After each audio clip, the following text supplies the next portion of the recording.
So now we're going to go on to the next step. So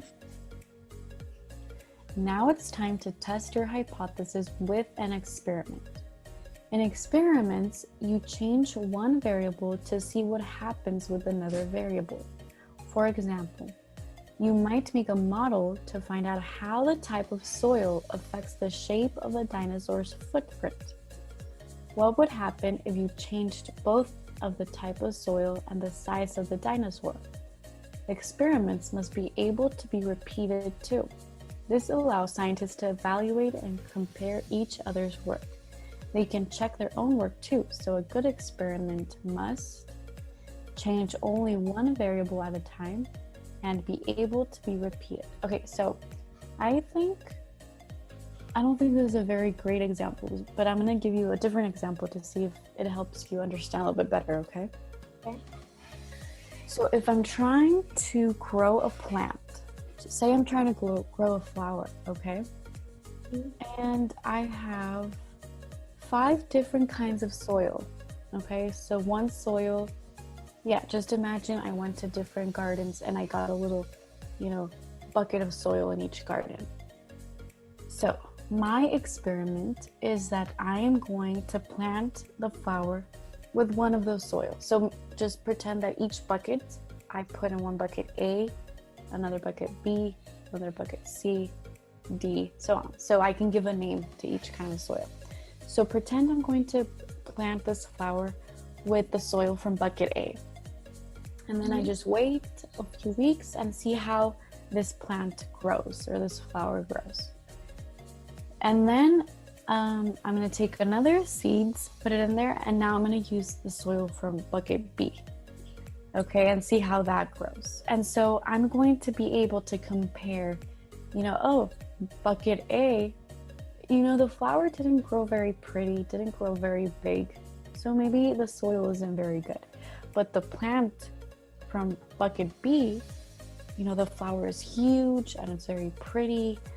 And so maybe that soil is a little bit better. Okay. So, but you have to change one variable at a time. So in this case, the variable would be the different kinds of soil, right? So a variable is something that you can change. So here it would be, the soil from A, the soil from B, and so on. Can I repeat my experiment with the flower? Do you think I can do it again? Yeah, right. So, if I plant these flowers and then I'm like, I'm not sure if I'm right. So I'm going to do this all over again. I can still get some more seeds and some more soil and just do the experiment again. So I can repeat it. Yes, like you didn't feed the plants in, the same time, Exactly. like 1 week once for the A and 1 week every day, every day feed them. Perhaps it doesn't drink much, so it will be like ugly. Exactly. That's an excellent point, and thank you for saying that, because you have to make sure that you are watering the plants the same way, right? And giving that sun to those flowers the same way. Because just like you said, it's not, the experiment isn't going to work if I use one type of soil and only water it one time in 2 weeks. And the other one, I water it every day and put it by the window so there's sun, right? So that's not really going to tell me which soil is better. The only thing it's going to tell me is more water and sun make the plant grow, right? Yeah. But that's not, the question that I want to answer. Yeah. Okay, so go ahead and read this, Alita, please. Okay, so now it's time to test your hypothesis with an experiment. And in an experiment, you change one variable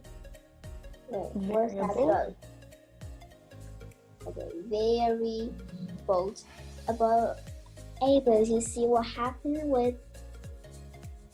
with another variable. For example, you might make a model to find out how the type of soil affects the shape of the dinosaur footprint. What would happen if you change both type soil and the size of the dinosaur? Experiments must be able to repeat too. It allows scientists to, I don't know, this word starts with a E. Evaluate. So evaluate,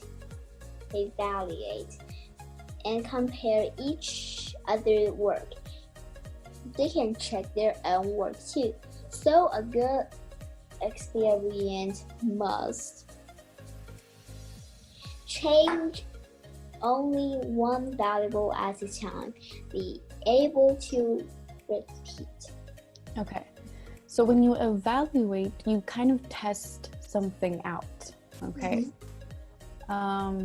And also here we have an interesting, so this part right here, variable. Okay. So when you are reading a book and the end of the line is like right here, so the whole word does not fit, you're going to put this little dash in between the word. Okay, so the real word is variable, but here, since it didn't fit, they kind of divided it into two parts. They have very variable.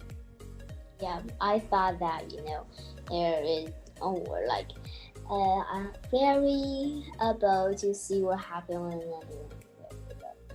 Yeah, so even when you're writing in your notebook and, if you kind of run out of space in one line to write the whole word, you can just kind of break it in half, add a little dash, and then, just complete it like this. But you don't want to do this very often, you want to kind of be able to fit the whole word. But if it's like an emergency and if it doesn't fit, then you can do that.